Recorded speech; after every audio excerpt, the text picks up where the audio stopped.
Estimados hermanos, tengan todos ustedes un bonito día. Vamos a comenzar con el seminario número 28 acerca del tercer Elías. En esta serie de seminarios, en esta serie de clases que hemos venido haciendo, pues ya se podría decir que a partir de esta clase ya estamos entrando en la recta final de esta serie de conferencias, ¿no? Sobre el tercer Elías. Hemos venido comentando sobre el tercer Elías, ¿no? Que es un individuo pero también que es un pueblo, eso lo hemos dejado muy en claro, está en la Biblia, está en los escritos del Espíritu de Profecía, el lenguaje lo comenta, entonces sabemos que es un individuo y sabemos que es un pueblo. La pregunta es, ¿quién es el individuo? ¿Cómo se llama el individuo? ¿Quién es ese individuo? ¿Quién es ese tercer Elías? ¿Quién es ese precursor, ¿no? Ese mensajero que Dios ha mandado para que prepare el camino para la segunda venida de Cristo. Bueno, el día de hoy ya vamos a comenzar a ver esto de una manera más directa. Es necesario que vean las clases, los seminarios anteriores, los 27 seminarios anteriores que hemos hecho sobre este tema, es necesario que lo vean para que puedan pues poder entender y captar, ¿no? Y bueno, vamos a hacer una oración para que Dios nos acompañe con su Santo Espíritu y así pues tener una clase fructífera, ¿no? Vamos a orar. Señor, te damos gracias por el día que nos das. Perdona nuestros pecados, nuestras iniquidades. Llénanos del amor de Jesús y derrama nuestro Espíritu Santo. Pido, Señor, que me ayudes a poder explicar este tema de una manera sencilla y fácil para que lo pueda entender, que los hermanos lo puedan entender. También te pido que des entendimiento y sabiduría a las personas, a los hermanos que están viendo esta clase, para que puedan captarlo también, Señor. Perdona nuestros pecados. En el nombre de Jesús te lo pedimos. Amén. Bueno, hermanos, esta clase lo he titulado, la parte 28 del seminario, lo he titulado Tercer Elías, el Santo de Israel. Así se titula esta clase. Tercer Elías, el Santo de Israel. Es decir, ¿el tercer Elías es el Santo de Israel? Vamos a ver que sí. Vamos a ver quién es el tercer Elías, de quién es ese tercer Elías del cual hemos estado hablando. Ese individuo que Dios ha enviado para que prepare el camino, ¿no? Para que prepare el pueblo para esperar pues a Cristo en su segunda venida. Vamos a ello, ¿ok? Vamos a leer el Salmo capítulo 23, versículo 4. Dice, aunque ande en valle de sombra de muerte, este es el Salmo del pastor, ¿no? Dice, aunque ande en valle de sombra de muerte, no temeré mal alguno, porque tú estarás conmigo. Tu vara y tu callado me infundirán aliento. Este es el salmo de pastor, ¿no? ¿Cómo comienza este salmo? Jehová es mi pastor y nada me faltará. Así comienza este salmo. Pero en el versículo 4 tenemos lo siguiente. Dice, voy a leer de nuevo, aunque ande en valle de sombra de muerte, no temeré mal alguno, porque tú estarás conmigo. Tu vara y tu callado me infundirán aliento. La vara, estas dos palabras que están señaladas en rojo, la vara y el callado son los instrumentos que un pastor necesita para cuidar de sus ovejas. La vara y el callado. Vamos a ver cuál es el significado de vara y cuál es el significado de callado. Entonces, el pastor tiene dos instrumentos, uno en su mano derecha y uno en su mano izquierda. Tiene la vara y en la otra mano tiene el callado. Vamos a ver qué es la vara y qué es el callado. Nota, dice. Dios tiene en sus manos su vara y su callado. En la mano derecha o en su mano izquierda, ¿no? Tiene una vara y tiene un callado. ¿Ok? Vamos a ver qué significa callado. Callado, dice, es una vara larga con un gancho en la punta. El pastor lo usaba de bastón para guiar a sus ovejas, enganchándolas del cuello si se estaban dispersando o habían caído en algún lugar de espinos o peligroso. Entonces el callado es una vara, es un bastón que tiene un gancho de tal manera que el pastor pueda agarrar a la oveja del cuello con ese bastón y la pueda jalar. Ese es el callado. Y la vara es un palo hecho de madera en el que la punta era filosa o tenía una bola con elementos punzantes para usarla de arma y defender a sus ovejas. Entonces, el callado es para traer a las ovejas y la vara para defender a las ovejas. ¿Estamos?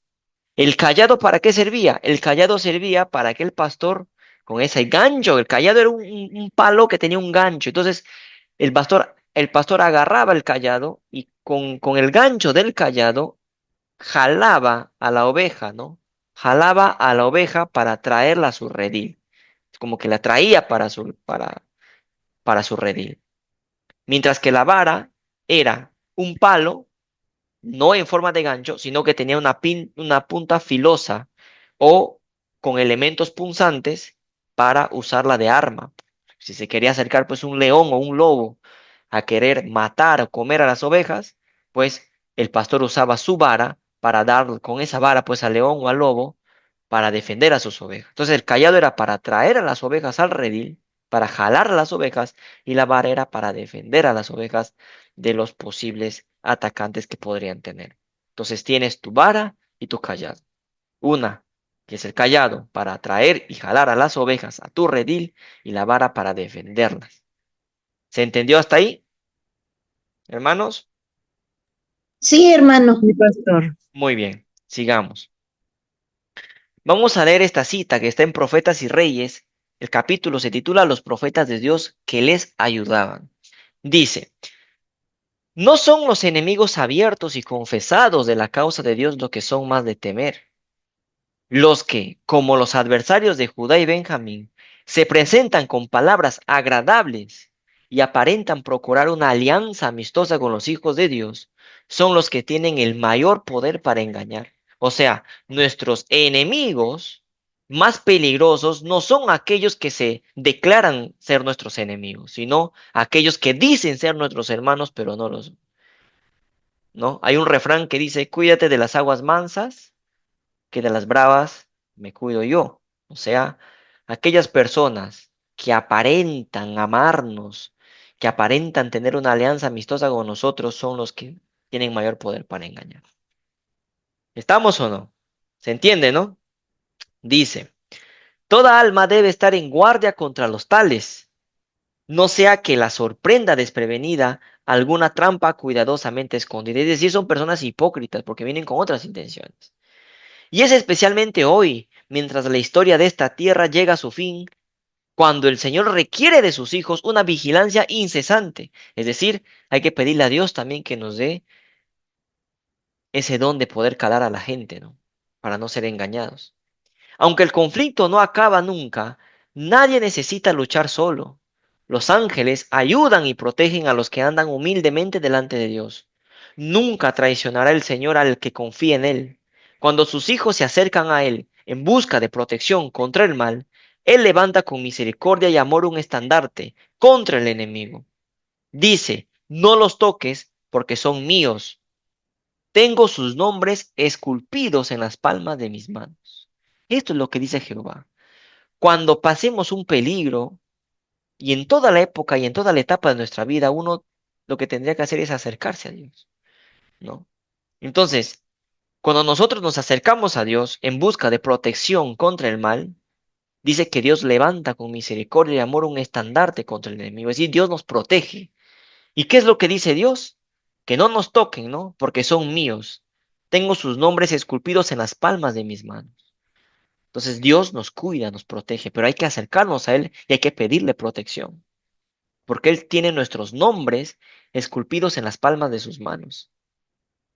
Obviamente, ¿no? Si sabemos que, en este caso, ¿no? Digamos Jesús, Cristo, que es el Jehová del Antiguo Testamento, es Cristo, ¿no? Dice que tiene nuestros nombres esculpidos en las palmas de sus manos. Él tiene dos manos, la mano derecha y la mano izquierda. Por eso es que en el Salmo 23, versículo 4, nos habla de la vara y del cayado. Con una mano sostienes la vara y con otra sostienes el cayado. Con la vara que hacía el pastor, defendía a sus ovejas. Y con el cayado, jalaba a sus ovejas, las traía al redil. Es lo que Cristo hace con nosotros, porque Él es el buen pastor. Cristo nos defiende con su vara y nos trae a su redil con su cayado. ¿Se entiende? Sí, Sí, hermano, sí, hermano. pastor. Muy bien. Vamos a leer esta nota. Dice, Moisés es el cayado. ¿Por qué? Hay que recordar que Moisés era pastor. Entonces, él es el cayado y Elías la vara. Tenemos dos manos con dos funciones. La primera, recoger, que es la labor que hace el cayado, y el segundo, hacer justicia, que es lo que hace la vara. Tenemos a Moisés y a Elías. Tenemos a la vara, tenemos al callado, que es Moisés, y a la vara, que es Elías.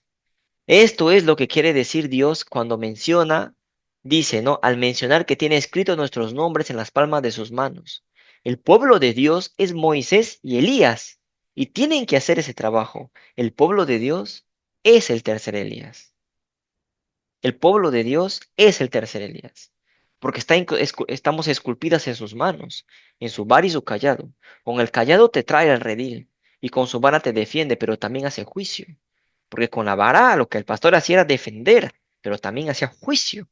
Es esa mano, es, ¿no? Esa vara que nos defiende.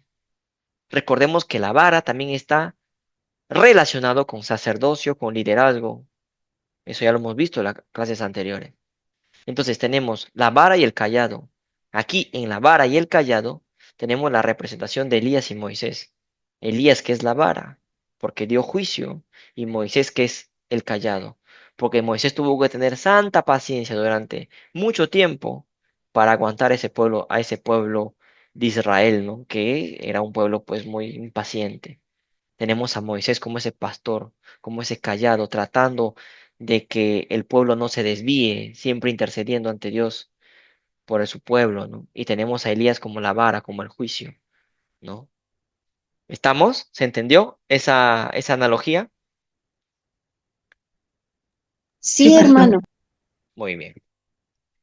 Sigamos. Entonces tenemos el pueblo del tercer Elías, viene a ser Moisés y Elías, pues, ¿no? El pueblo del tercer Elías, el pueblo de Dios es el tercer Elías. Ya, sigamos. Sigamos. Tanto tiempo habían murmurado y dudado, tanto tiempo habían dado la preferencia a sus intereses personales, mientras miraban con apatía el templo del Señor en ruinas. Sabíamos que el primer templo que construyó Salomón, pues con la invasión de Nabucodonosor en el año 586, ¿no? Primero fue en el 606 antes de Cristo, luego fue en 586, más o menos, antes de Cristo, ¿no? Cuando invade el templo, la ciudad de Jerusalén y lo destruye, ¿no?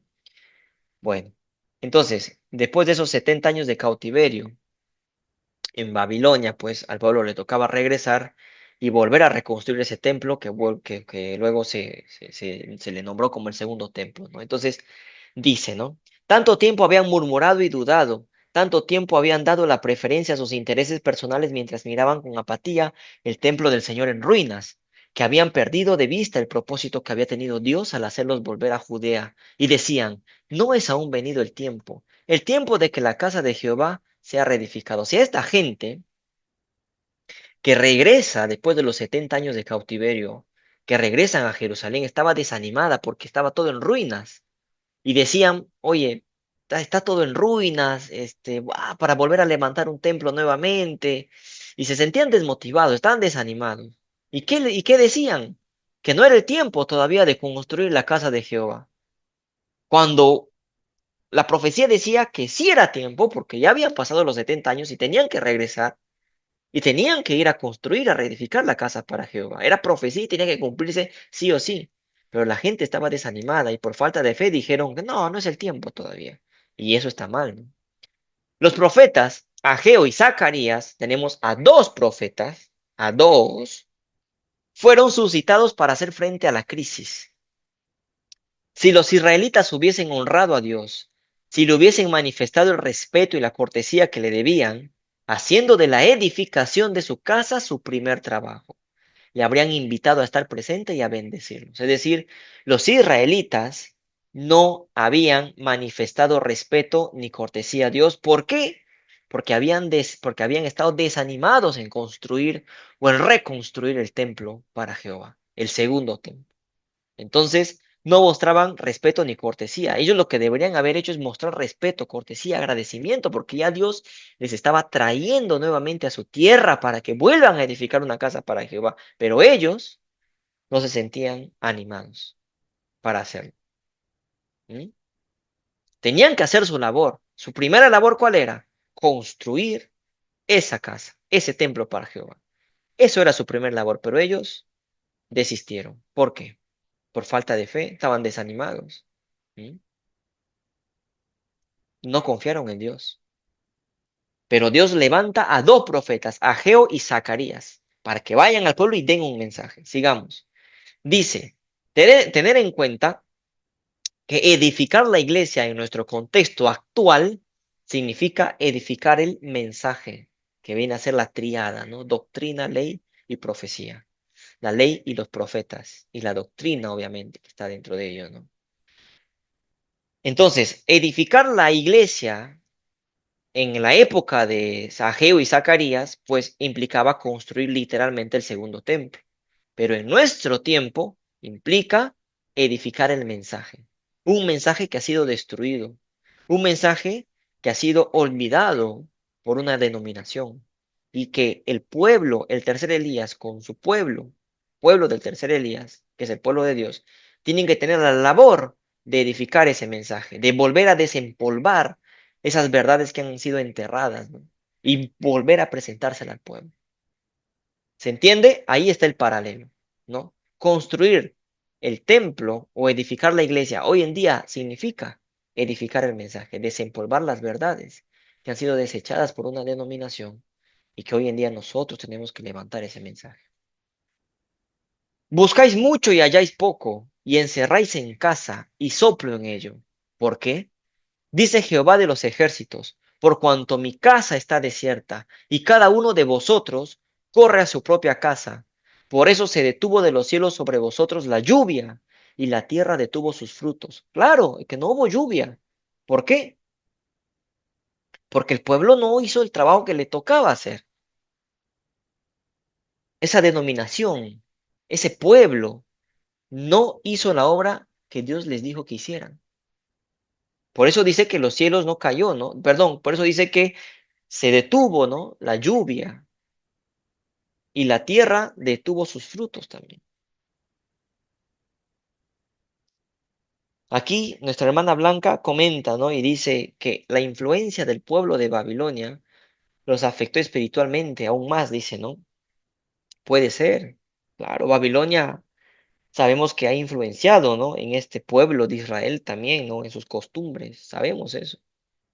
Y tengamos en cuenta que la iglesia adventista también está siendo influenciada por Babilonia. O sea, hay un paralelo ahí claramente. Gracias, mi querida Blanca. Entonces, entendemos esto, ¿no? Por eso es que se detuvo la lluvia para ellos y la tierra detuvo sus frutos. ¿Por qué? Porque no hicieron el trabajo que Dios les dijo que hagan. Prefirieron quedarse en sus casas, bien, campantemente, ¿no? Nosotros debemos hacer el trabajo, hermanos. Hay que poner nuestro granito de arena para que este mensaje dé la vuelta al mundo, con la ayuda de Dios, obviamente. Sigamos. La gente que no acepta el mensaje no recibirá la lluvia. Se compara, ¿no? A esta gente que no hizo, no ayudó en la construcción del templo, prefirieron estar en su casa, digamos, ¿no? De una manera. Entonces, ¿cómo lo comparamos con la gente de hoy? Pues la gente que no acepta el mensaje no recibirá la lluvia, ¿no? Sabemos que el mensaje es edificar la iglesia, implica edificar el mensaje. Aquellas personas que no edifican el mensaje, que no participan de esto, que no aceptan el mensaje, pues no recibirán la lluvia, obviamente. Están condenados. El Señor los instó así: meditad sobre vuestros caminos, subid al monte y traed madera y reedificad la casa. O sea, trabajen, trae madera, sube al monte, muévete, trabaja, reedifica la casa, reedifica mi mensaje. Desempolva todas las verdades que la denominación adventista lo ha desechado y aunámonos, ¿no? Para poder hacer que este mensaje llegue a todo el mundo. Lo que dice Dios, ¿no? Y pondré en ella mi voluntad y seré honrado.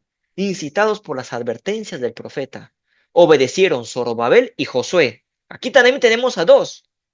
Tenemos a Ageo y Zacarías, dos profetas, y también tenemos a Zorobabel y Josué.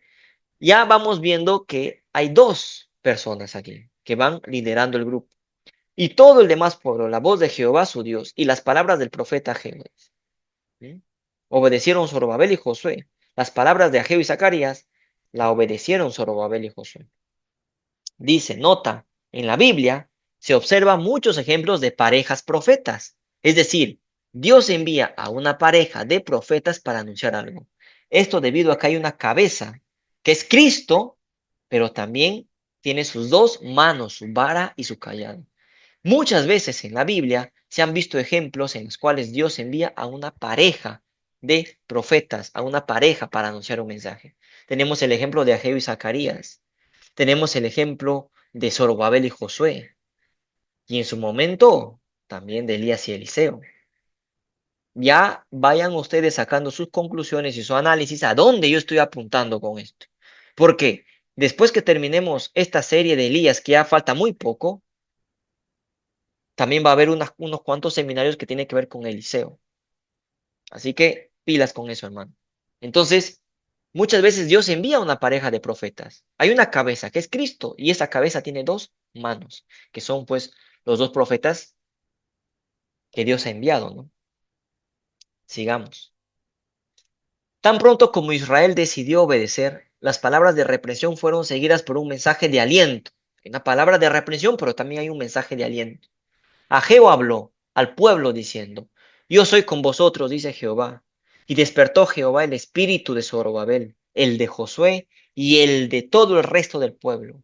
Y vinieron e hicieron obra en la casa de Jehová de los ejércitos, su Dios. Hicieron obra, el pueblo se puso las pilas con el mensaje, con el llamado de advertencia que les hicieron. El pueblo tuvo que ponerse las pilas para poder edificar esa casa. Hoy también el Señor declara a sus hijos: esfuérzate y obrad, porque yo soy con vosotros. El creyente tiene siempre en el Señor a un poderoso auxiliador. Tal vez no sepamos cómo nos ayuda, pero esto sabemos: nunca falta su ayuda para aquellos que ponen su confianza en Él. Si los cristianos pudieran saber cuántas veces el Señor ordenó su camino para que los propósitos del enemigo acerca de ellos no se cumplieran, no seguirían tropezando y quejándose, porque hay mucha gente que se queja. Su fe se estabilizaría en Dios y ninguna prueba podría moverlos. Le reconocerían como su sabiduría y eficiencia, y Él haría que se cumpliese lo que Él desea obrar por su medio. Mientras el pueblo procuraba hacer su parte y obtener una renovación de la gracia de Dios en su corazón y en su vida, le fue dado un mensaje tras otro por medio de Ageo y Zacarías, para asegurarle que su fe tendría rica recompensa y que las palabras de Dios acerca de la gloria futura del templo, cuyos muros se estaban levantando, no dejarían de cumplirse. En ese mismo edificio se vería, vencido el plazo, al deseado de todas las gentes como Maestro y Salvador de la humanidad. Es decir, el templo que esta gente al principio estaba desanimada en construir, ese templo era el templo que iba a recibir, que iba a abrir las puertas a quien, a Cristo, cuando venía a este mundo por primera vez. Para eso estaba trabajando esa gente, para eso Jehová mandó a sus profetas a darles una señal de advertencia y decirles que trabajen, porque ese templo era el que iba a recibir a Jesús en persona cuando vino a este mundo por primera vez, cuando vino en el año 4 antes de Cristo, cuando nació. Aquí, ese era el templo que lo iba a recibir a Cristo. Para eso estaba trabajando esa gente y esa gente no vislumbraba eso, se quejaba, no vislumbraba eso. ¿Mm?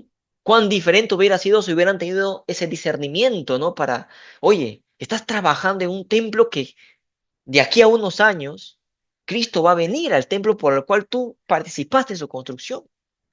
¿Ah? Es como ahora, hay que trabajar, hay que edificar el mensaje, hay que dar el mensaje.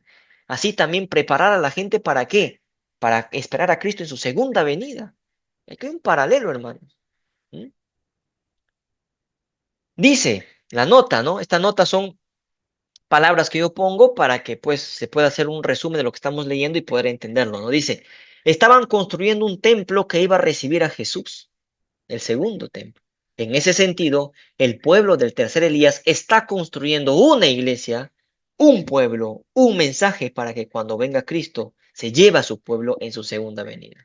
Esta iglesia cristiana, ministerio, el cuarto ángel, está preparando a los 144,000 para que se encuentren con Cristo. Es decir, se está construyendo una iglesia que viene a ser el pueblo de Dios para recibir a Jesús.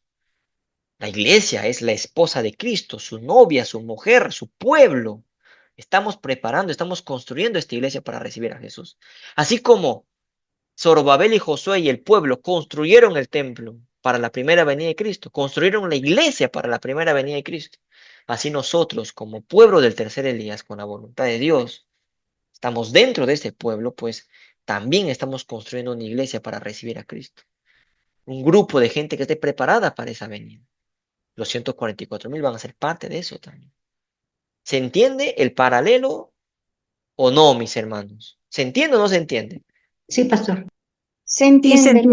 Sí se entiende, hermano. Muy bien, sigamos. Todo esto ya va tomando forma, ¿eh? Fue dado un mensaje preciosísimo a Zorobabel, su conductor, que había sido muy probado durante todos los años que habían transcurrido desde el regreso de Babilonia. Sabemos que Zorobabel es un tipo del tercer Elías, ¿eh? Declaró el Señor que llegaba el día cuando todos los enemigos de su pueblo escogido serían derribados. En aquel día, dice Jehová de los ejércitos, te tomaré, oh Zorobabel, hijo de Salatiel, siervo mío. ¿A quién más en la Biblia se le llama siervo mío? ¿Se acuerdan o no?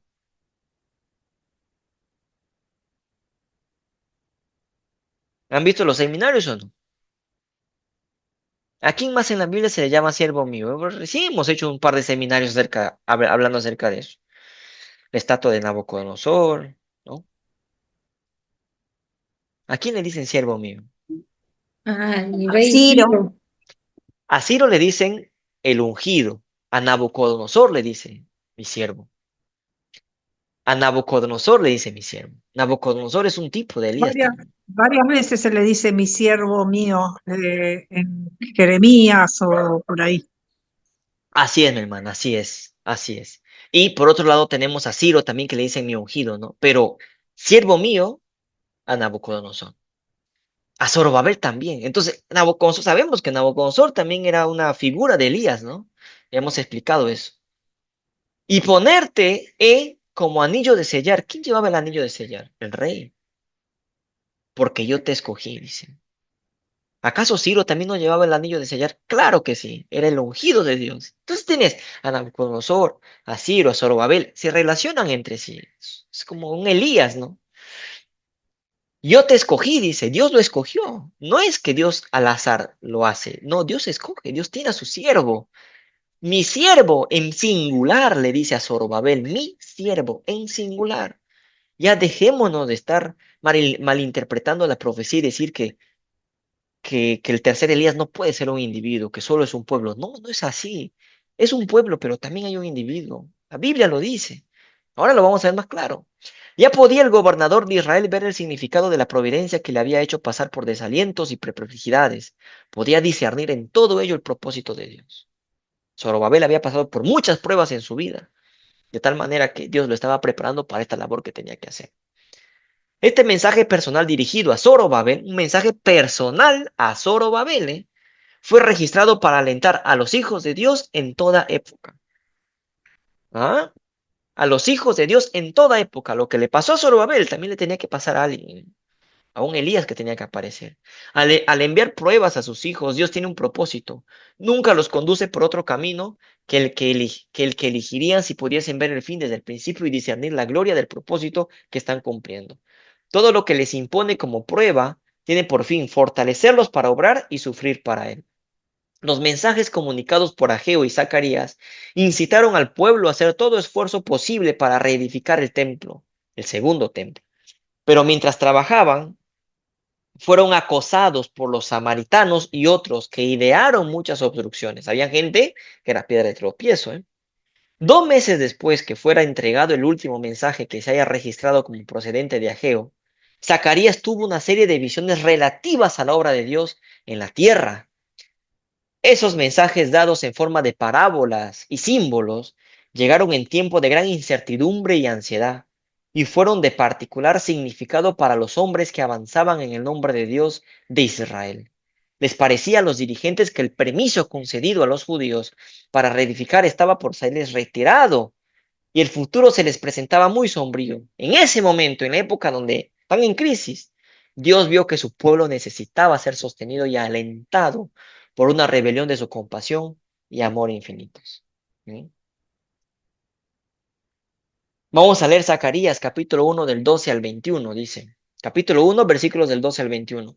Respondió el ángel de Jehová y dijo, oh Jehová de los ejércitos, ¿hasta cuándo no tendrás piedad de Jerusalén y de las ciudades de Judá?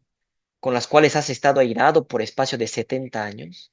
Y Jehová respondió buenas palabras, palabras consoladoras al ángel que hablaba conmigo. Esos son el aliento que le da a Zacarías, ¿no? Y le dice, y me dijo el ángel que hablaba conmigo, clama diciendo, así ha dicho Jehová de los ejércitos, celé con gran celo a Jerusalén y a Sión, y estoy muy airado contra las naciones que están reposadas, porque cuando yo estaba enojado un poco, ellos agravaron el mal.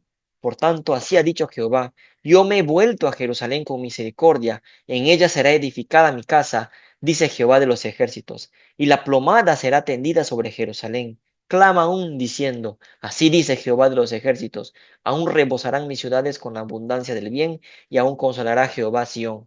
Escogerá todavía a Jerusalén. Después alcé mis ojos y miré, y he aquí 4 cuernos, cuatro, y dije al ángel que hablaba conmigo, ¿qué son estos? Y me respondió, estos son los cuernos que dispersaron a Judá, a Israel y a Jerusalén. Esos cuernos dispersaron, dice, a Judá, a Israel y a Jerusalén. Luego, dice, me mostró Jehová 4 carpinteros, 4 obreros carpinteros. Y yo dije, ¿qué vienen estos a hacer?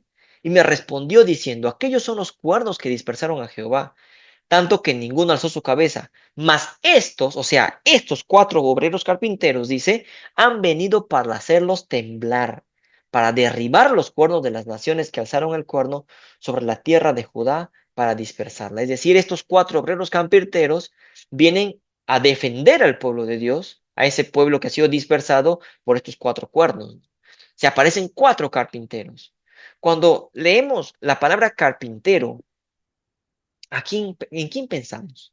¿En qué personaje bíblico pensamos cuando escuchamos la palabra carpintero?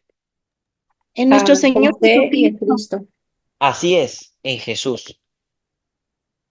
4 obreros carpinteros. Entonces, estos 4 obreros carpinteros, ¿quiénes son? Vamos a ver. Zacarías 2 del 1 al 5. Alcé pues mis ojos y miré, y he aquí un varón que tenía en su mano un cordel de medir. Ajá, hay un varón que tiene un cordel de medir. Y le dije, ¿a dónde vas? Y él me respondió, a medir a Jerusalén para ver cuánta es su anchura y cuánta su longitud. Y he aquí salía aquel ángel que hablaba conmigo, y otro ángel le salió al encuentro y le dijo, corre, habla a este joven diciendo, sin muro será habitada Jerusalén a causa de la multitud de hombres y de ganado en medio de ella. Y yo seré para ella, dice Jehová, muro de fuego en derredor, y para gloria estaré en medio de ella. Aquí hay muchas cosas que explicar. Primero, cuando nosotros leemos cordel para medir, o cuando vemos un ángel que está midiendo a Israel, Jerusalén, estamos ya hablando de juicio, ¿eh? Cuando escuchemos la palabra medir, ya hay que preocuparnos porque está midiendo, está juzgando. ¿Estamos o no, hermanos? ¿Se entiende, no? Eso ya lo hemos explicado anteriormente. Sí, pastor. Medir, claro, Sí, hermano. Sí, sí, muy bien. Entonces te claro. voy a medir. O sea, te voy a medir implica te voy a juzgar, voy a medir. A ver, te voy a juzgar, ¿no? ¿Qué más? ¿Qué más tenemos aquí? Dice que Jehová, en el versículo 5, Zacarías capítulo 2, versículo 5 dice, yo seré para ella, dice Jehová, muro de fuego en derredor, y para gloria estaré en medio de ella. Entonces, el pueblo de Dios, en este caso Israel, dice que está rodeado por un muro de fuego. ¿Estamos o no? Entonces, el pueblo de Dios está en medio y hay un muro de fuego que lo rodea, hay un muro de fuego que lo protege contra las personas que quieren venir a atacarnos, ¿no? Si alguien de afuera quiere venir a atacar, tendría que pasar el muro de fuego, ¿verdad? Entonces, ¿qué sucedería si alguien de afuera quiere venir a atacarnos? ¿Qué, qué, Se qué, qué? queman. Se quema, claro. ¿Eso es juicio o no es juicio? Se Porque quema, Dios es fuego consumidor, dice, ¿no? La sí, palabra. sí, Dios sí. es fuego consumidor. Así es, muy bien. Se quema, Dios es fuego consumidor. Y aparte, tenemos que en el versículo 5 nos dice que hay un muro de fuego alrededor del pueblo de Dios. Entonces, si alguien quiere entrar a atacarnos, tiene que pasar por ese muro de fuego y ese muro de fuego lo va a quemar. Tal como dice nuestra hermana Olga, fuego consumidor. Y como dijo nuestra hermana Blanca también, ¿no? Entonces, ahora les pongo en otro caso. ¿Qué pasa cuando alguien que está dentro del pueblo de Dios sale, se desvía y sale? ¿Qué sucede? Se pierde. Se pierde, Está desprotegido. se quema también. Se quema porque tiene que pasar el muro de fuego. Entonces, tanto para el que quiera entrar a atacar, como para el que quiera salir, como para el que sale, se queman. ¿Cuántas personas no han habido dentro de esta iglesia que se han salido? Que se han salido y se van a perder, se van a quemar. Fuego consumidor. Entonces, es tanto para los que están afuera como para los que están adentro. Entonces, tenemos que estar adentro, hermanos. Porque si nos salimos, nos quemamos. Y los que están afuera, si quieren entrar a atacar, se queman también. Entonces, Dios es fuego consumidor. Para el que no se arrepiente, fuego consumidor. Pero para el que se arrepiente, fuego purificador, porque te purifica del pecado. ¿Se entendió o no se entendió? Interesante. Entonces, hay que ser fiel a esta iglesia, a este ministerio. No salgamos de esto. Hay que ser fiel a Dios y al representante y a las personas que Dios ha puesto para guiarnos. ¿Se entendió? Amén. Sí, Amén, pastor. sí, se entendió. Amén. ¿Y qué hay de estos 4 carpinteros, 4 obreros carpinteros que defienden al pueblo también? Los 4 obreros carpinteros vendrían a ser también los 4 ángeles, y los 4 ángeles es Cristo. Apocalipsis 18, ese cuarto ángel que viene con luz, con poder y gloria, ¿no es Cristo? Claro que sí, lo hemos demostrado. Miren las conferencias que hemos hecho sobre Tarsis, conferencias que hemos hecho sobre el 2031. Claramente, Ellen White, en las conferencias que hicimos en los seminarios sobre Tarsis, España, en la profecía, Ellen White dice, el cuarto ángel es Cristo, dice ella. Dice también que Cristo caminará en la tierra durante el juicio, es el cuarto ángel. 4 carpinteros, 4 ángeles, que es Cristo quien nos defiende. Estos 4 carpinteros defendían al pueblo de Dios, defienden a su pueblo, es Cristo quien nos defiende. Impresionante, hermano. Sigamos. Dios había ordenado que Jerusalén fuese reedificada y la visión relativa a la medición de la ciudad aseguraba que Él daría consuelo y fortaleza a sus afligidos y cumpliría en su favor las promesas de su pacto eterno.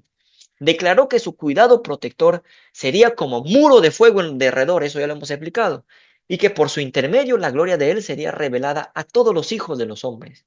Lo que estaba realizando para su pueblo, y aquí ya, hermanos, antes de continuar con esta diapositiva, quiero saber si hasta aquí han entendido, porque ya esta es la última diapositiva que voy a mostrar. Y es Sí, pastor. muy bien. Es muy importante que hayan entendido todas estas clases, desde la clase número 1 hasta la que estamos explicando ahora, porque lo que viene en esta diapositiva es muy revelador. Si no has entendido las clases anteriores o te ha quedado alguna duda, te invito a que lo repases, a que lo veas, porque lo que se va a mostrar acá es algo muy revelador. El tercer Elías, el nombre del tercer Elías en la Biblia. Ya, si tú rechazas esto con Biblia en mano, pues no hay más nada que hacer. Estás pecando contra el Espíritu Santo. Con Biblia en mano vamos a demostrar esto. Con Biblia en mano. El nombre del tercer Elías. Cuando te digan, ¿y cómo dices que él es el tercer Elías? Muéstrame en la Biblia. Muéstrale. Ahora lo vamos a ver. Ahora lo vamos a ver. Sigamos. Dios había ordenado que Jerusalén fuese reedificada y la visión relativa a la medición de la ciudad aseguraba que él daría consuelo y fortaleza a sus afligidos y cumpliría en su favor las promesas de su pacto eterno. Aquí está hablando Ellen White, ¿eh? Está escribiendo Ellen White. Declaró que su cuidado protector sería como muro de fuego en derredor, esto ya lo hemos explicado, y que por su intermedio la gloria de él sería revelada a todos los hijos de los hombres. El mensaje del cuarto ángel, la gloria de Dios también va a ser revelada a todo el mundo, ¿no? Dice, lo que estaba realizando para su pueblo, Ellen White, al mencionar esto, cita Isaías capítulo 12, versículo 6. Está citando Ellen White Isaías capítulo 12, versículo 6. Dice, lo que estaba realizando para su pueblo se había de conocer en toda la tierra. Como el mensaje del cuarto ángel se tiene que conocer en toda la tierra. ¿Estamos hasta ahí o no? Estamos, ¿no? Ese Sí, paralelo, hermano. ¿no? Dale. Acá viene Isaías 12:6. Regocíjate y canta, oh moradora de Sión, porque grande es en medio de ti el Santo de Israel. Voy a volver a leer Isaías 12:6. Dice, regocíjate y canta, oh moradora de Sión, porque grande es en medio de ti el Santo de Israel. Aquí obviamente el Santo de Israel, ¿quién es? Cristo. ¿Estamos hasta ahí, sí o no? Sí, Hermanos, pastor. muy Sí, bien, hermano. Sí. muy bien, muy Sí, bien. sí. Vamos al libro de Génesis, al libro de Génesis. Génesis capítulo 32, versículo 28.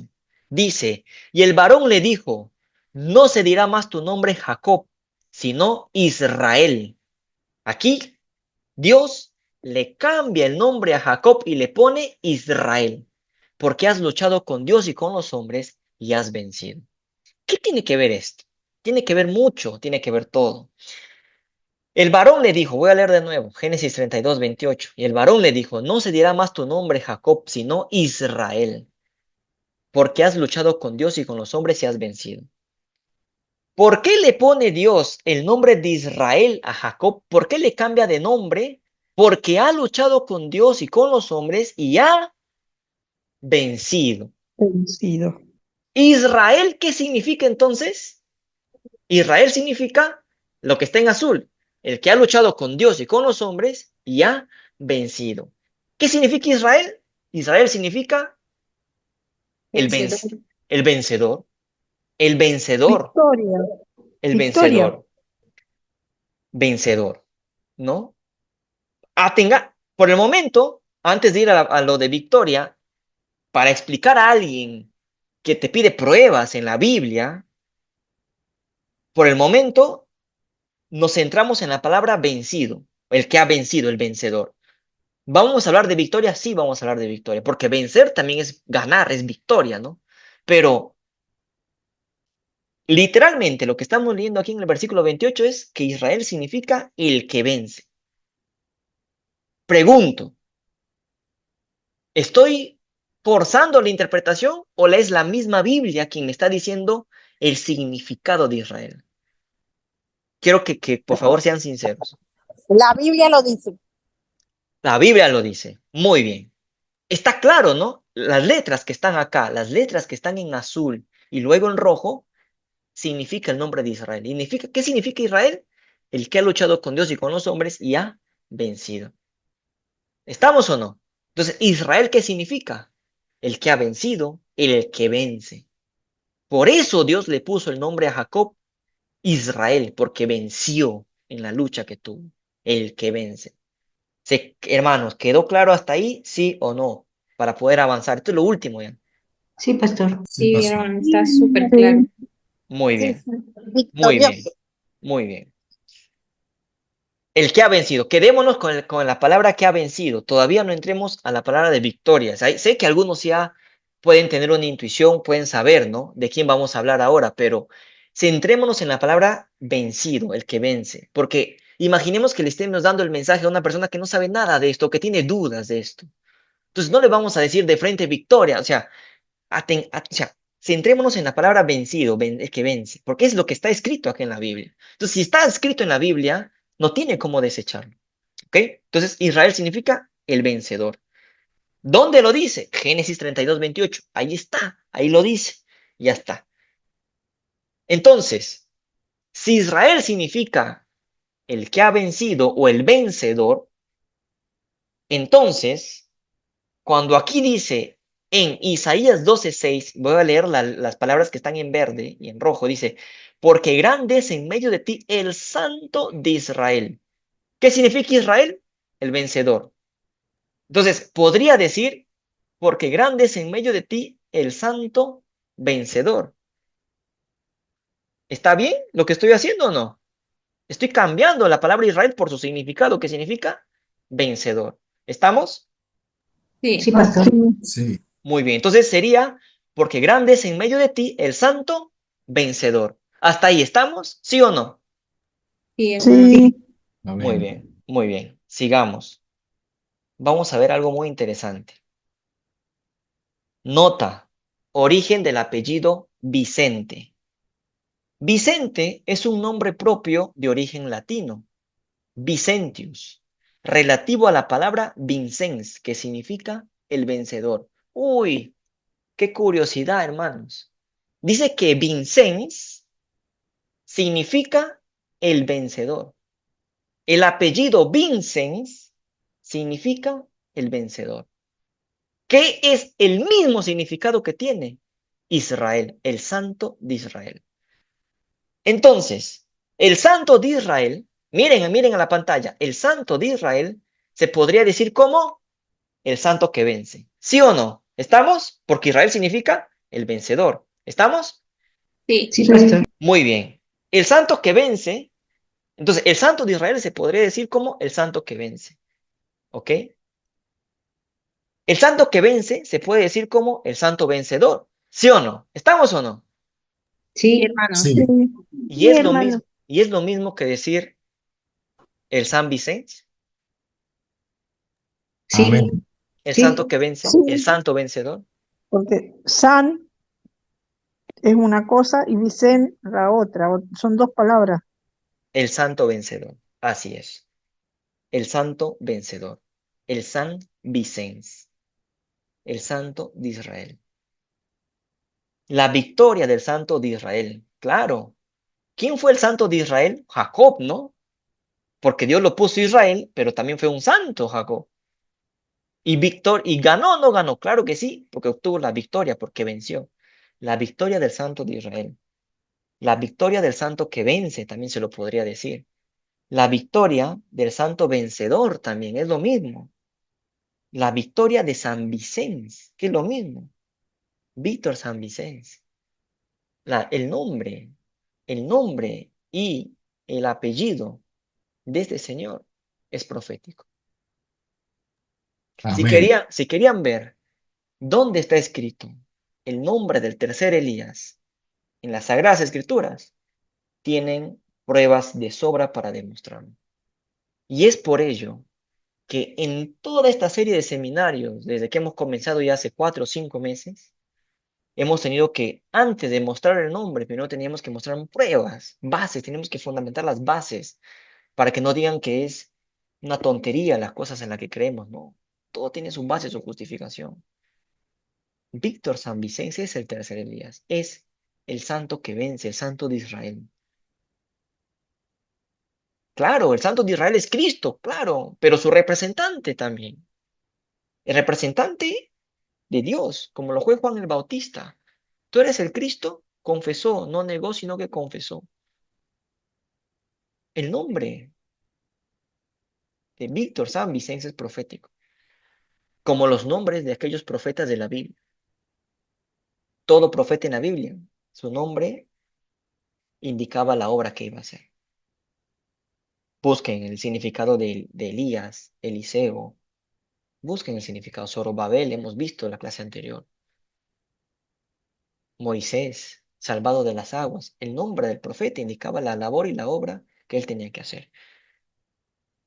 La clase, y dije que esta clase está entrando a su recta final, este seminario, pero no es el último seminario, falta todavía. Esto es el comienzo de la prueba de que el nombre de Víctor San Vicente, el nombre del tercer Elías, está en la Biblia, porque faltan más cosas todavía. Esto no es lo único, faltan más. Hermanos, realmente espero que lo hayan entendido. Porque aquí no es que yo venga a hablar y ya está, no, a mí lo que me interesa es que lo entiendan. Y que la gente que nos mira a través del canal de YouTube también lo entienda. Y si tienen dudas, vayan y miren los seminarios que hemos hecho. No nos hemos separado ni un milímetro de lo que dice la Biblia y el espíritu de profecía. Ni un milímetro no nos hemos separado de eso. No es interpretación privada, como muchos creen. No.